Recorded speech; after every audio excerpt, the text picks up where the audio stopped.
This podcast could potentially have adult language, adult themes, definitely drinking, and possibly the possibility of sexual content. Listener discretion is advised.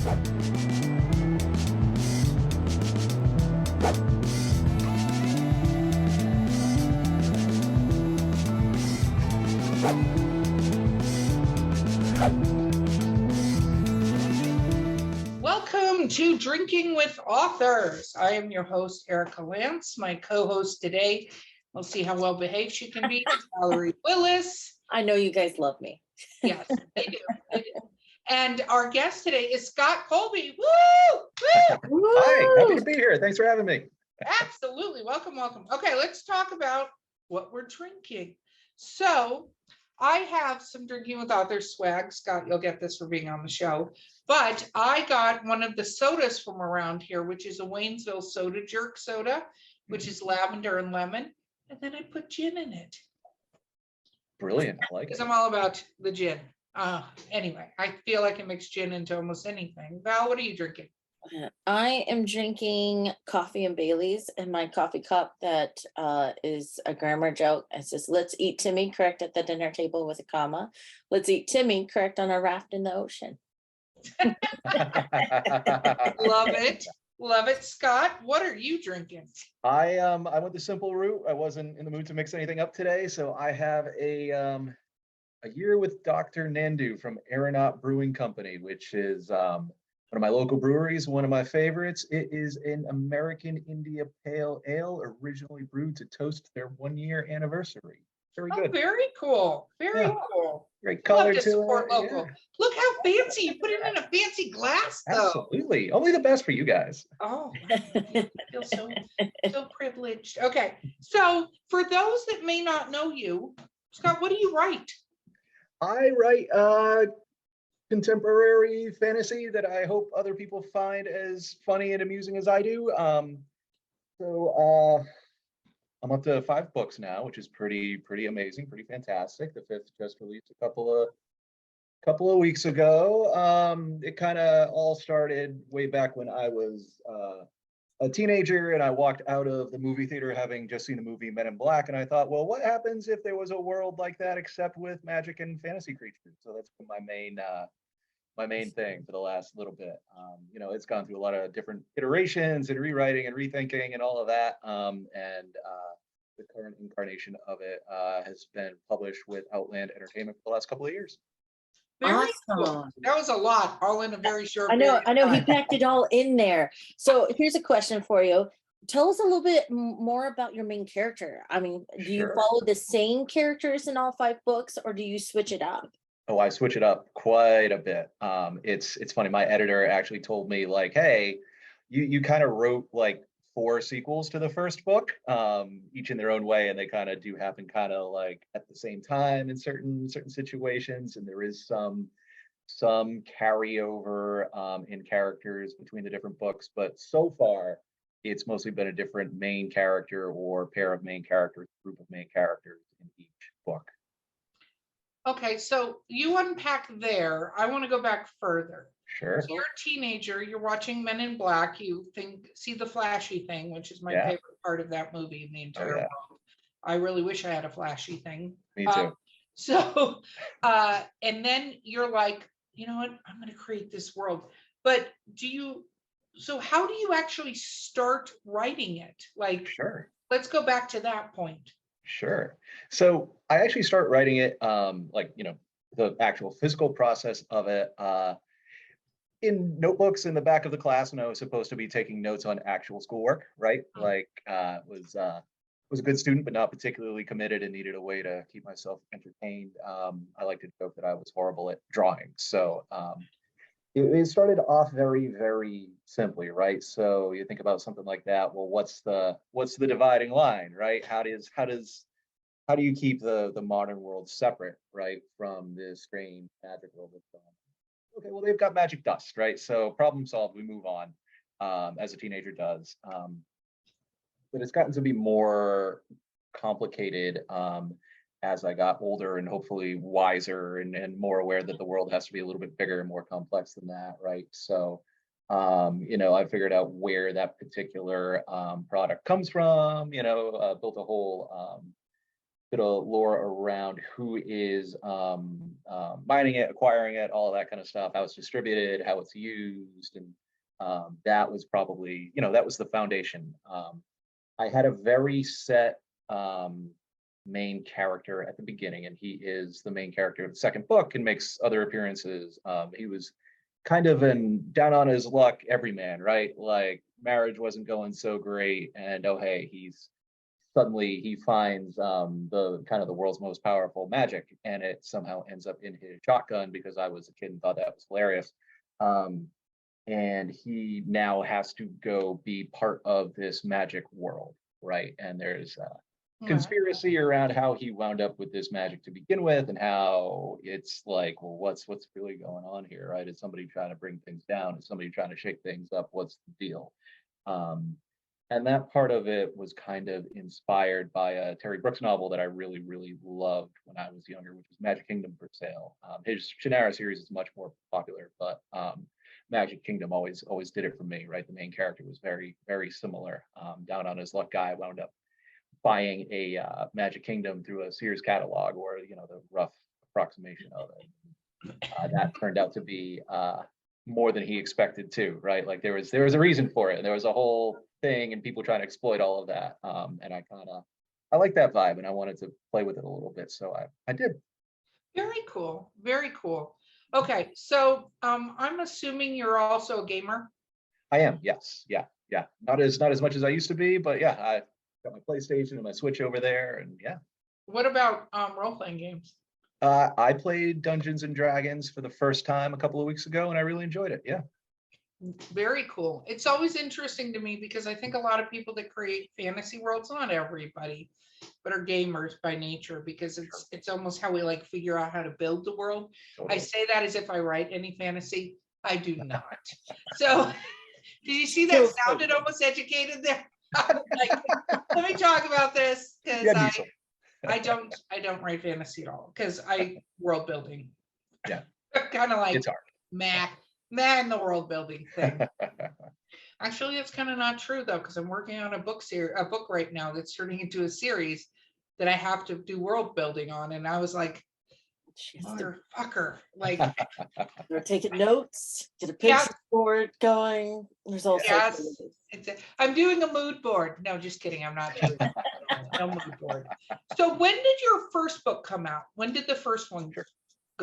So these the first 4 books in this series I self-published in my 20s. I was a young, brash guy with a technology degree, and the Kindle was all the rage, and Amazon was like, you could just publish through us. And I went, oh, I can do that, no problem. So that was what I did initially. Never made more than, a little bit of beer money, but it was a cool experience. But at the same time, I had also been doing a little bit of work for the company that eventually became Outland Entertainment. So they, when I first met them, I had answered kind of an open call to participate in a bigger, like, shared fantasy world kind of thing, where they had this giant world book. And they wanted to be able to publish a bunch of different novels and short stories and have an RPG all about it. So I worked with them for a while, and we, got a bunch of short stories out there. I think only one of the novels got finished in that initial push. But I had kept in touch with them and would occasionally do editing work or random little pieces of writing for them. And eventually they merged with an actual publishing company. And they were like, hey, Scott, come work with us, and we want your existing stuff. And I'm like, great, let's go. So that arrangement started 4 years ago, and they've been steadily re-releasing those 4 that were initially self-published. They got fresh edits, fresh covers. They're all fantastic. They're in much better shape than they ever were in the past. And Vengeance Squad, which came out the other day, is the very first, like, freshly published Deviant Magic novel via Outland Entertainment. So I do also have, we did end up finishing one of those original novels that I mentioned for the shared world fiction. So that is The Black Onyx, A Bitter End, which is a pirate story that's super fun. And we've got more of those coming too. So lots on the plate. Very cool. So the first 4 are republished through them? They are, yeah, and I feel very fortunate, right? Because that's not often how it goes with self-published work. I had kind of, before I started talking to them, I had kind of been thinking like, well, how many more of these do I want to do, right? Because it's not really wasn't getting so far as just doing this all on my own, and I knew that there was often a stigma around republishing self-published work, and it was one of those things where it's like, I'll leave it where it is. If I ever find a way to get it somewhere, I will absolutely jump on that opportunity. And I lucked out, right? Like networking and being good to work with and keeping in touch with people absolutely got me to where I am today in that regard. Yeah. So did you go ahead, Val? Go ahead. Yeah, no, and you're right. There's this really strange stigma, right, about self-publishing. Unless the books pop in like 50 Shades of Grey or Legends and Latte, like once you self-publish, there's still a little bit, it's not as bad as it was in 2010, but there's still a little bit of that hesitation to republish stuff. And of course, Eric and I own a publishing company called Four Horsemen. And one of the things that when we started, we're like, no, we're going to take those because we get why you would choose one over the other.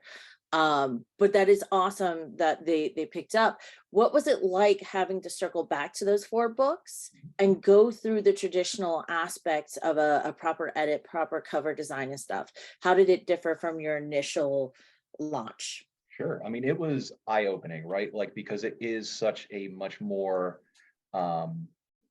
long-term labor-intensive process, right? Like, I had a Word document that I was reasonably certain was pretty clean, and I was able to push a few buttons, and here we go, I've got a book, right?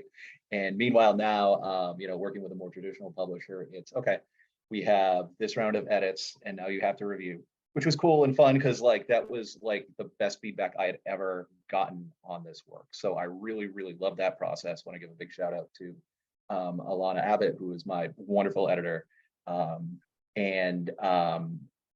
It really wound up being a better book and a better series because of that. So, and there's a lot of back and forth, right? So there's that first edit, and then you clean it up, goes back through the editor again, you clean it up. Several months have passed.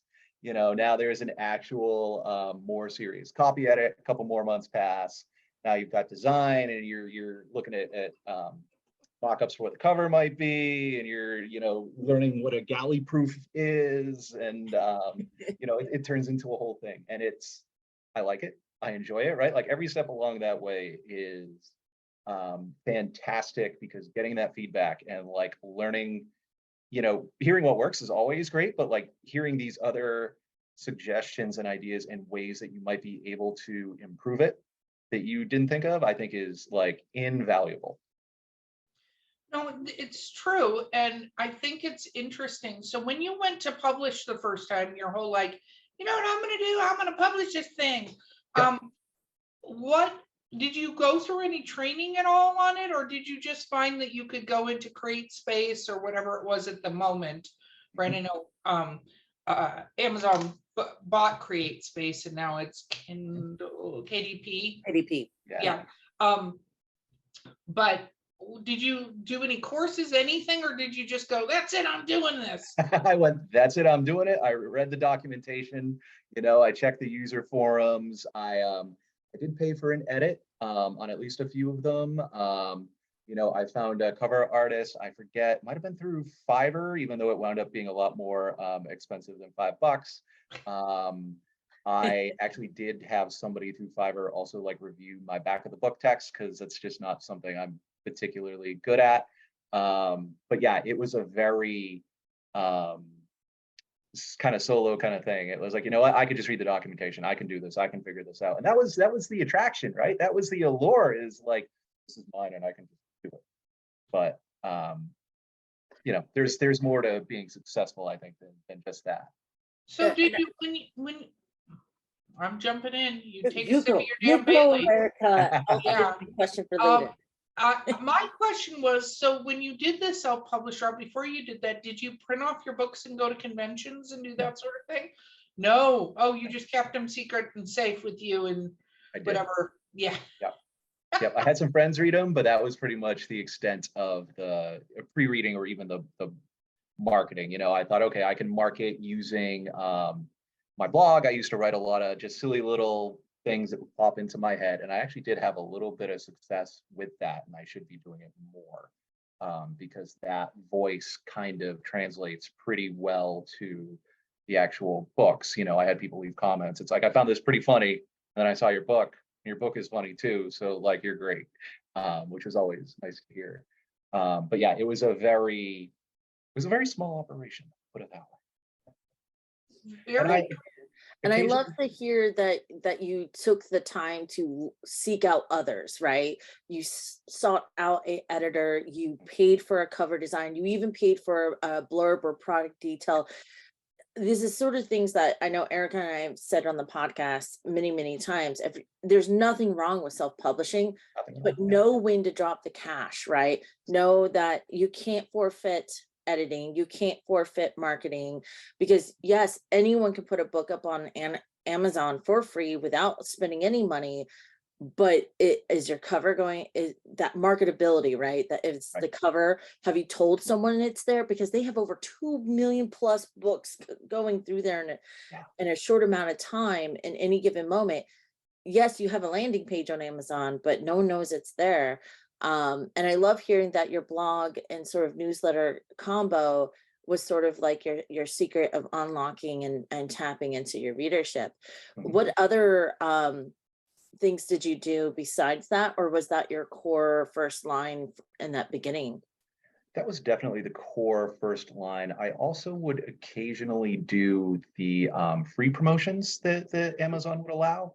And I would end up like giving away, especially after I had multiple books up there, right? The thought being, hey, give the first one away for free. Maybe that can generate some sales for the next few. That never felt like it worked particularly well for me for whatever reason.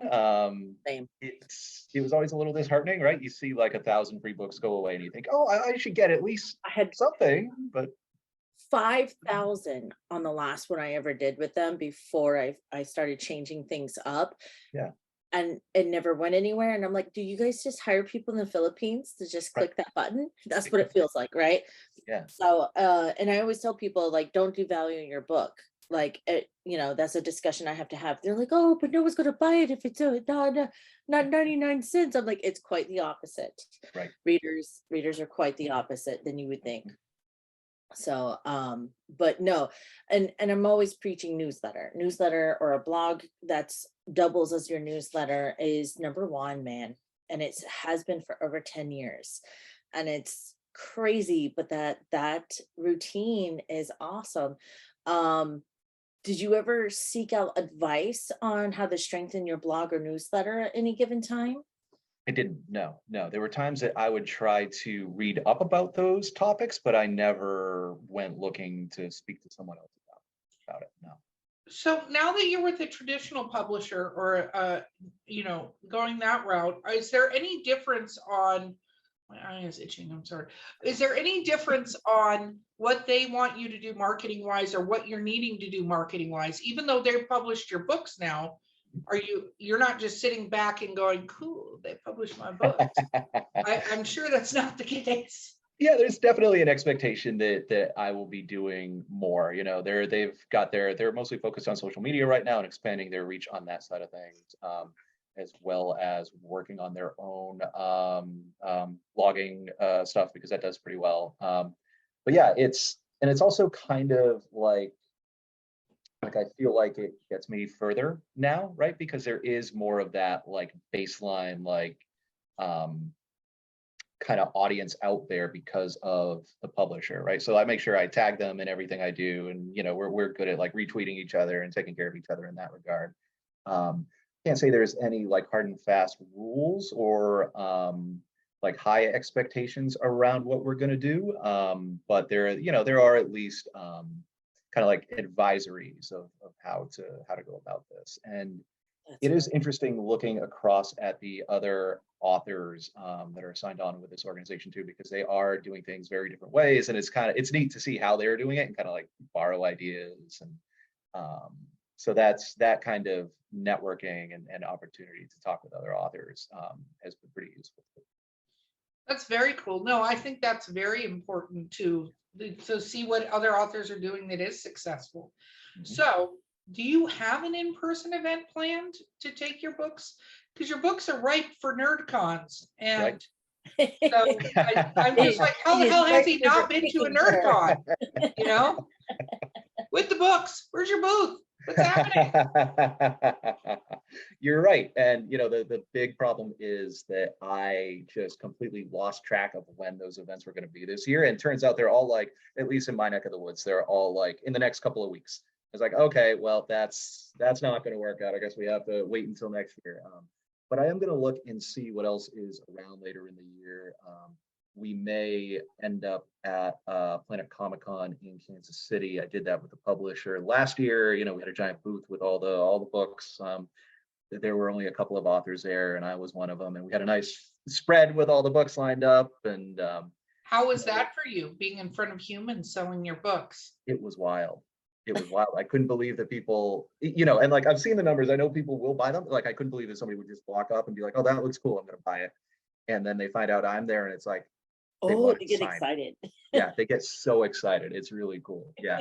Yeah. And in a lot of cases, they were like, "Oh, I just wanted this one, but now you're here. Give me all of them." It's like, fantastic. Let's do it. Right. That's great. Yeah. It was very cool. People, you're a celebrity. People get excited to meet celebrities, and especially, that us as authors, we don't think that way. We're like, please buy books, right. But that is really the view you need to have, is that people are excited. So when they know you can sign. So what was that like, signing your first book? It was kind of nerve-wracking, right? Like I didn't want to mess up my signature, like I wanted this to be readable. I didn't want to make a mess, and it's like, oh, I gotta write something more than a signature. So I at least started putting like if we had a funny conversation about something, I'd make a reference to that, and I would make sure that I, Planet Comic-Con 2021 to make sure that everybody, or 2022, I forget what year it is. It's no one knows what year it is. Nobody knows. I would rather stop caring at 2020 what year it was anymore. Exactly. So. Yeah, I'm just thinking of it as year 3, right? Like we've shifted. It's not AD anymore. It's a whole new thing. Yeah. That'd be kind of cool if we could start the years over, wouldn't it? Like, okay, after COVID, AC, year 1 after COVID. So that's one thing we do talk about. Well, I'll take a break in just a minute, but is taglines, is rehearsing the taglines you put in your books, because especially if you get more and more going, you got to go fast and you got to figure out what taglines to use, right? So besides putting in that you were at that particular con, did you come up with any fun taglines to put in your books? I didn't. That's an interesting thought, and that's gonna be percolating in the back of my brain for the rest of the day.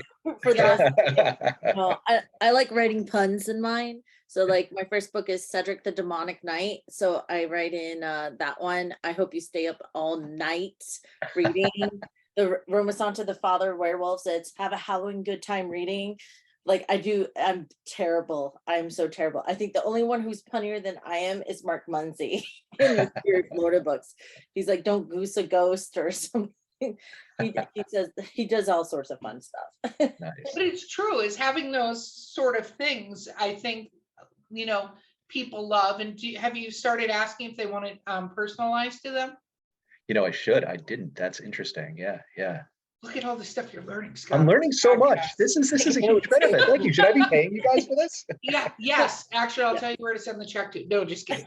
No, I think because a lot of times the people are actually too nervous to ask you to personalize it. Yeah. So I always go, do you want it personalized? And sometimes they say yes. And sometimes they say no. And then I think to myself, eventually somebody's going to try to sell this book on eBay or something. And I like conventions that put their names on the badges, because then I'm like, let me see your badge. Because they get so nervous that sometimes they'll rattle off how to spell it so fast. I'm like, my brain breaks. I'm like, you're going to have to go very slow now. My favorite is when they say names that are really easy. like it's Sarah, but it's with a QR. What? Where, well, okay. Regretting asked if you want it personalized. Just kidding. That'd be Okay. an extra $5. Yeah, exactly. So when you started writing these and when you published them, I mean, you said you worked in the IT field. Where are you at now as far as what your writing goals are? So my big goal is really I want to plug through and finish this series, right? Like 9 books seems appropriate for the arc that I've built and where it's going to go. So Your fans demand more. Continue. exactly, yeah, exactly, yep. So that's a big one. Been working on the 6th book. I have also just submitted the sequel to the pirate book, to the Black Onyx, a couple of months ago. So that hopefully will be published by the end of this year.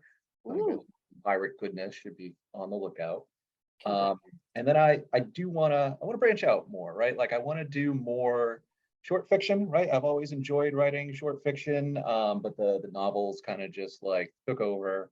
I have a few pieces that I've been submitting around, trying to get a little traction on in terms of the short fiction.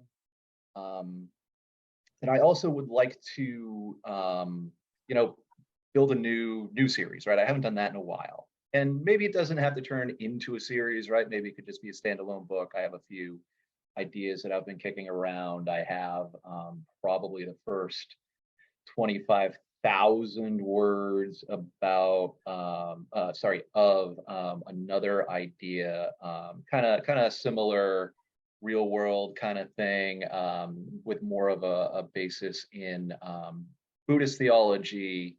The idea of all the different afterlives and like things escaping from that, and there being a group of people who combat that when it goes sideways, and how that could work.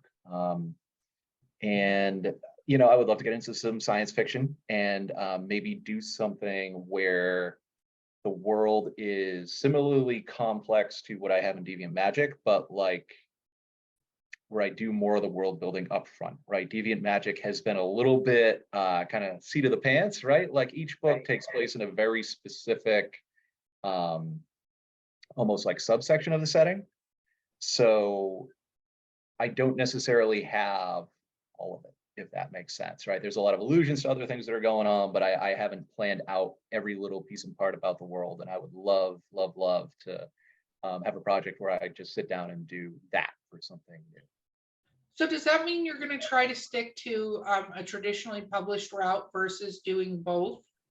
I think so. I think it would depend on the project, right? If I had something that I really believed in that couldn't find traditional publishing traction, I would consider self-publishing that. Yeah. Very cool. Very cool. Val? What? Val. You're so I get yelled at all the time about asking all the questions. So. I know. And then you drink and then you don't remember your name. So I don't remember. Yes, I know. I'm sure to go very light today because after the champagne incident, I'm very gun shy. I love that you're referring to it as an incident. It was. I did not see that coming. It was like a bus hitting me. I don't drink very often. The only time I drink, Scott, is on this show, and I got a bottle of, I guess, champagne. I don't know. I just go and buy an alcohol that sounds like something I might like. Yeah. And 2 glasses in, I was gone. I'm such a lightweight. When you're doing, because you've created this world and stuff, do you have like a separate document? Do you have like a notebook that you keep your world notes in? How do you maintain or organize your chaos, so to speak? Yeah, there are a few Word documents that I've got going on that are just very disorganized notes. It's more just like anytime there's something that's a very specific detail that I know I might need, I try to remember to put it in there. I'm not sure I've gotten all of it. Trying to do a better job with that on this next book because it's getting out of control. And I do 9 books in, my friend. How the hell are you going to pull this off? Because I have a wing and a prayer. I am just saying, like, your readers are going to be like, what? What did he just say? it's scary but true. Like they're gonna keep better track of your world than you are. Just fair warning of this. They're gonna come up to you and go, so my favorite character is Alyssa. She's the bard from book 3, and you're gonna look at her and go, Who was it that we were talking to that says that they have a wiki page for their series and they go and consult the fan-made wiki page? And one of the big authors was like, yeah, I just go to the wiki. He said, when I can't find the answer, I start emailing my fan group and my book clubs. I was about to make a joke about doing that because I think that's pretty brilliant. That'd be the way to go. It's brilliant. But I loved it because it also showed like because people ask me, because I build these massive worlds for my stuff, and I do a lot of research because a lot of what my characters. She just likes to do research, so let that go as that's gonna go. Ask me mythology, anything, and dark history, and I'm gonna know a thing. But at the same point, I tell people, don't obligate yourself to remember everything about your characters in your world. Like, for the love of God, no, don't do that to yourself. That's torturous. You're going to stumble, and then it's going to kill your morale. But the other piece of advice I give often is think of that world book and those world notes as another book that you're creating off to the side that you can share with your kids. Because there is nothing cooler than being able, like, look at the Harry Potter franchise, right? You could buy books about the characters and the creatures, and people get excited about it. But at the same point, I secretly think I would not be shocked if J.K. Rowling has a copy of these books just in case, you know? And that's so sort of when you're writing, I just gotta ask, sorry, Val, you can jump back, but so when you're writing, because you've done 5 books, you're writing book 6. Do you go back and read? Do you go back and listen? Okay. I was wondering how the hell you remembered what the hell was going on. I do. Yeah, I have to, right? There's no other way. And like, I'm thankful that my prose is pretty quick and easy to read because it makes that process a lot easier. I am also reviewing the audiobook version of A Date with Death, the first book in the series right now. And it's been a trip, right? Like, it's a lot of fun. Like, when I realized how much it was making me laugh, I was very happy, right? Like, because these are jokes I should know by heart, and like hearing somebody else say them, like, it's like, okay, yeah, that you did a good job on that one. Yeah. It is cool because I do the same thing, and I think Erica does the same thing, where we listen to the audiobook version of our earlier books to get in the mood to write the next book in the series. But hearing it's sort of alienated from you and coming back to you for the first time. It does that. You're like, oh my God, now I remember why I had the passion to write this story. This is a good story. And it kind of brings you back to that foundation that got you motivated. And people have to remember, when it comes to audiobooks, TV series, movies, it's an adaptation of the work too, right? Like, it's not going to be exactly match your head, but it's not really meant to either. But it's still cool to kind of be like, oh my God, like this is something I helped create. Are you normally an audiobook listener? I haven't been. No. I was late to the party on podcasts too. Like, before the pandemic, I had not really gotten into them, and then it was like, oh, the only thing I can really do with myself is like walk everywhere around the neighborhood. Let's see what this podcast thing is about. And that was what really got me into that. I could totally see getting into audiobooks a little bit more after that experience too. Yeah. I'll tell you, audiobooks, I used to read a ton of paper books and then Kindle books, an absolute ton. I haven't touched my Kindle in over a year because of time, but I have to do dishes. I have to do laundry. I have to take my dogs out. Like, I have to drive to the post office. I do a ton of driving to conventions and stuff like that. Audiobooks. Listen to the ones we publish, listen to my own. That's, Val's like, do you have passion story? No, I listen to my audiobooks so I remember what the hell I said in the previous books, because that way I don't mess them up. I use it. That's my world book. I'll listen to my previous books to go, okay, what the hell did I say in the last one? Okay, good. Now I remember where I'm at. Let's do this. So I think that's a lot of fun. Did you pick your narrator? Or did they pick your narrator? I picked, yeah. Yep, liked his voice, liked the sample, and thought, hey, let's roll with this. This sounds good. Yeah. That's very cool. Did you create an audio Bible for him?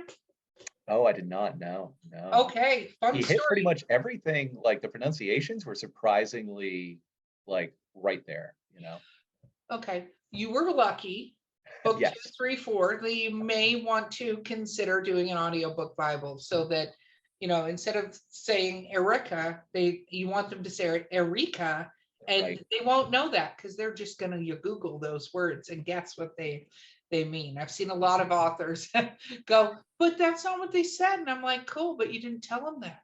Right. So that's what they said. And it Because- does help in audiobook narrators, like giving them an audiobook Bible is not an insult to them. In fact, there's a sigh of relief that comes with that when they receive one. And even just giving them some keywords of what tone each character should be or what their personality type is. So when they read that dialogue, they'll try to take it up a notch. Definitely Yes. helps. And it's one of the things you know, that I don't think we talk about very often in the industry either, that this is something that goes on. A lot of times with the traditional publisher, though, usually they ask your editor to also provide something. Right. So perhaps that's also what happened sort of in your case. Yeah, could have been. But it helps a long way. And it's really cool to hear that you're finally getting that audiobook experience after self-publishing and then coming into traditional. Having the relaunch is a big arduous task. Were you panicked about relaunching, by the way, or No. were you excited? I was excited and Yeah. it was definitely one of those where it's like, see how it goes. And that's kind of my attitude towards a lot of things is like, let's give it a go. See what happens here. That's always It's see what happens here. Okay, let's talk about reviews. Do you read your reviews? No. No? No. Interesting. Nope. Why did you choose not to read you're the first person that's ever gone, no. No. I'm waiting for this answer, Scott. Yeah. Why You not? know, if there's something bad there, I just don't need to know. I just don't need to know. Oh, wow. Okay. Yeah. Well, that's what I think that's not, I mean, that is what, you know, we have to warn people about is if they don't want to know that part, because Right. especially even if you increase in popularity, no matter how brilliant your writing may be, you're going to get a percentage of people that are going to be like, I don't like Yeah. this, or I don't think this is funny, or whatever negative thing that they could Yeah. possibly I say. know an author friend of mine, we were talking about this the other day, and she's like, yeah, I don't look at my reviews. I don't. And I said, oh, she says, but what I do is I ask my husband to look at them, and he only shares lines that he thought were really insightful to me. Oh, nice. So Am I- so she is basically filter. encouraged her significant other Nice. to be her filter, which is smart. It's a smart way. Like if you can't stop yourself from getting upset, Right. don't expose yourself to it. But at the same point, if you're still curious, there are ways to work around it, I suppose. Yeah. And my editor has been good about sharing if there are good reviews in bigger publications, like the third book, Diary of a Fairy Princess, got a very nice write-up in Publishers Weekly, and she sent that Ooh. along. So like if there's something like that, absolutely, I'll check that out. But otherwise, you know, it's a rabbit hole I don't feel the need to fall down. Well, I always say that reviews are for readers, right? That's readers talking to readers about what they thought. Like every once in a while. So Erica will tell you, I write Sleeping with Sasquatch by Honey Cummings. That's me. And I wasn't going to mention it, but there you go. there you I'll check that go. one There out. you go. I'm just gonna pull the Band-Aid off now because you always find a way to sneak it in anyway, Erica.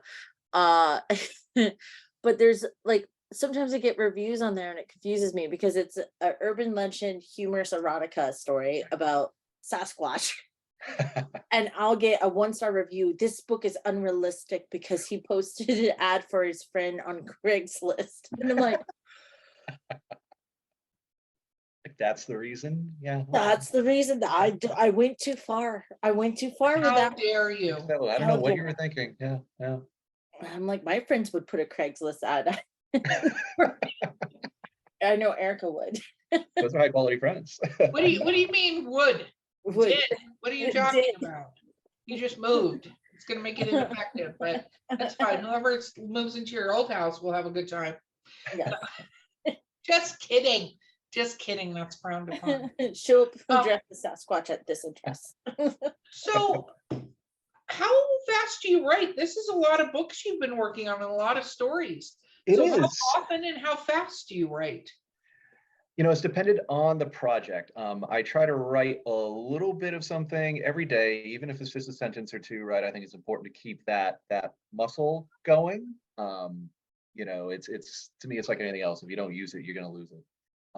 You know, there have been periods where I have been very, very productive in a very regular way. So when I was writing, for instance, Diary of a Fairy Princess, the third book in the series, I was working at a museum downtown, right on the waterfront. And every day at lunchtime, you know, it was spring, summer, every day at lunchtime, I would take my lunch and I would go sit outside by the water. I would take my notebook and I would write Diary of a Fairy Princess.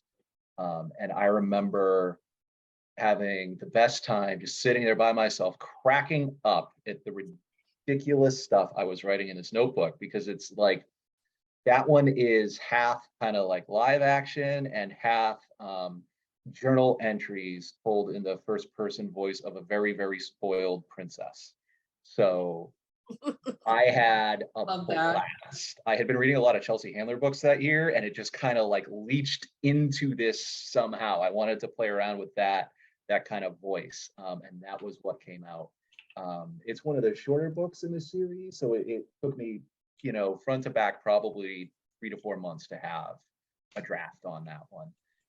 And then other ones, probably closer to a year. Okay. Vengeance Squad, probably a little bit longer, because there was a pandemic that kind of like got in the way, and ruined everything, unfortunately. And I did have to do a bit of a pivot on that one early on. Like I initially set out to write like a corporate espionage thriller. Like I wanted to investigate one of the big villains in the setting, this corporation that's run by a bunch of demons that used to be human. And I wanted to play around and like show the readers more about what that was like. And then everything closed down and I just couldn't do it.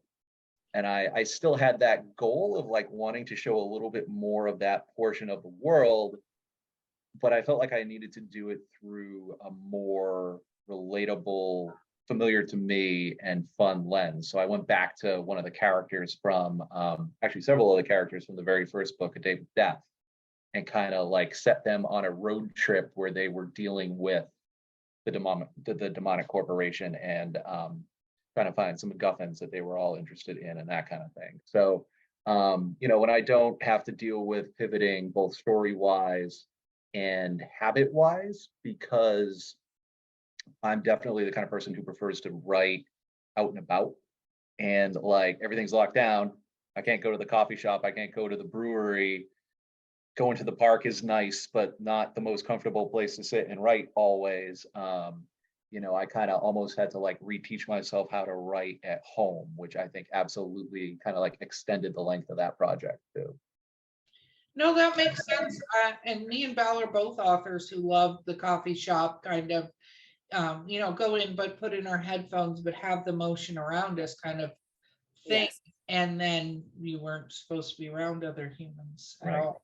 Yeah. And then being around other humans becomes a little dangerous sometimes too, for the places that were open. Yeah. So Right. no, I get it. I think it's really interesting. So do you listen to music? How do you set yourself up to write now? Yeah, if I'm at home, I definitely put on some music. Usually find some fast-paced punk rock, or some like I recently got into metal, which was a whole other world. So I put that on, which I know is not like conducive to sitting there and just like trying to craft the best sentence, but for whatever reason it works for me. If I'm out and about, I have playlists for every book series I write. They're nice, slightly nice. different from each other. And everyone's like, how can you write with lyrics? And I'm like, sometimes I put the song on repeat. I'm like, I see the scene. It's like movie music, right? Been there, yeah, absolutely. If I'm out and about, I usually skip the headphones, right? Like I just like that background noise and like the people noise and like seeing everything going on around me. a friend has told me that she thinks I just need something to concentrate against almost. Oh, And it's, like having that kind of like visual activity and auditory activity, I have found to be pretty useful too. Like if I need a detail about a character or a place or a thing, right? I can look and I can listen. And if something around me seems like it fits, I can either just use that or kind of riff off of it a little bit more. that makes sense. I mean, I think that's pretty clever.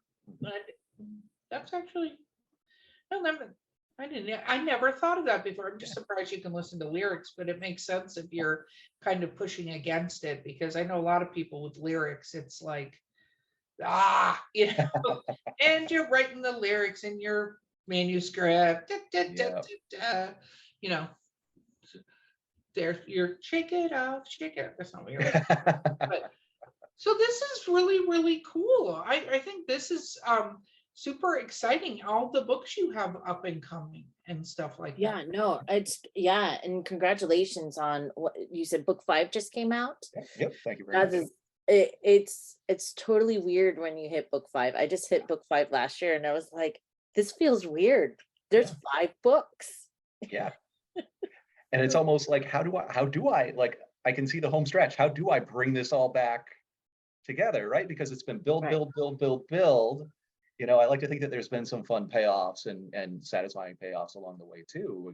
Like every one of these books is kind of self-contained and does have a set end, that I hope Right. like brings that little part of the story to a close. But it's also like, Now you got what to is that finale going to look like? And I'm Yeah. very, very excited to find out.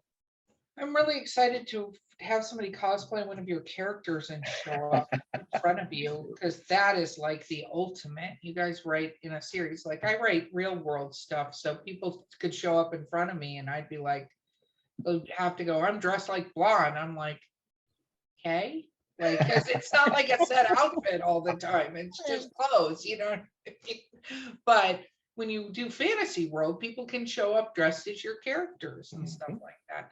Have you talked to anybody about doing like graphic novels and things like that? Because it seems like the type of world you're writing would be ripe for such a thing, or video games, or even role-playing games. Yeah, so there is a possibility of that. Outland does a lot of graphic novel and comic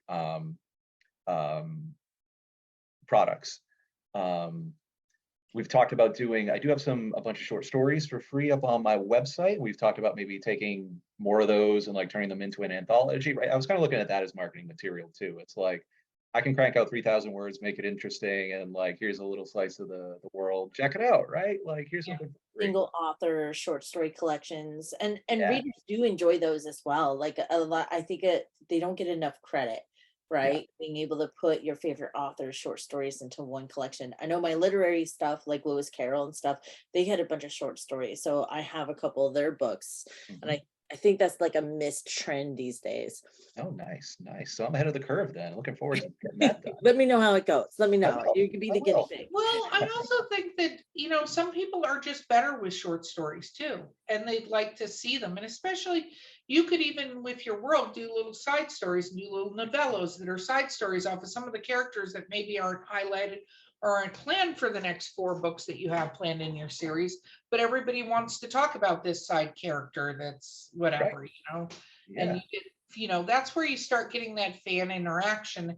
And then as you build that fan interaction and they're going, we really like blah, because I feel like it is never going to be who you think it's going to be when they like a character. You really think they're going to like Jade, and everybody's like, no, we like Sally. And you're like, Who the hell was Sally in the Like, Which what? one was Sally again? Is there a Sally in the book? Which book is it? But they like Sally. They're super excited about Sally's the Sally. best. Sally's my favorite.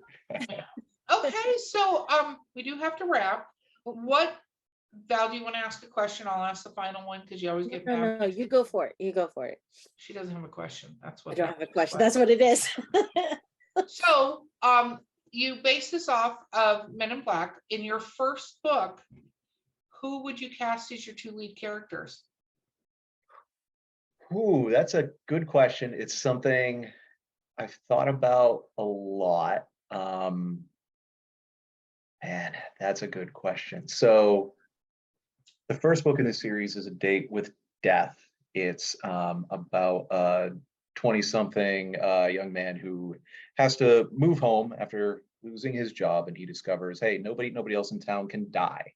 And it's essentially because he stole Death's girlfriend, and Death is despondent and not really doing his job anymore. So he's kind of on the hook there. So I think Oh, now I need to know who the lead character, the girlfriend, and who Death is. You're going to have to give me all three now. Absolutely. There we go. All right, we're expanding. We're making it harder. I like it. So I think the lead character, Kevin, the girlfriend stealer. Man, that's a good one. You know, the Robert Pattinson's coming into my head. Okay. I think that fits. And then, of course, we have no budget, right? Like the budget is infinite. No budget. Infinite budget. Whoever Infinite you budget. want. Yeah. And they're going to say yes, obviously. Exactly. Yeah. I think Billy, you know, I always picture the lead singer from Fall Out Boy. That's his thing, is he's kind of emo. He's in that vein. Okay.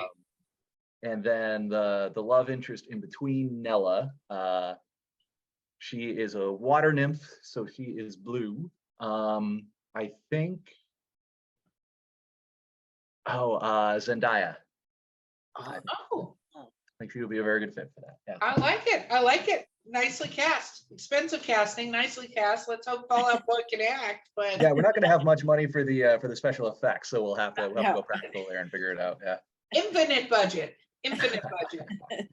Okay, Val, you're up, my friend. What mythologies have you drawn upon for your magical worlds? Oh, interesting. I meant to ask this one earlier, and then I got sidetracked. That's called alcohol and Val. It's a thing. I don't know that I have drawn on a ton. It's been a lot of kind of piecing together little pieces and parts of various things. I would say, you know, there are some references to Atlantis, so there's a little bit of that mythology in there. Nice. There is also, you know, when I think of the memory dust that I mentioned earlier, one of the things that I felt really helped me kind of amp that up was the Dune series, and reading about the spice and how that was like a big part of the economy and a big part of the world, and like more than just, you know, a drug, right? Like that's the thing that helps people live forever and helps them traverse the stars. And there's a whole, you know, wide array of businesses and functions built around that.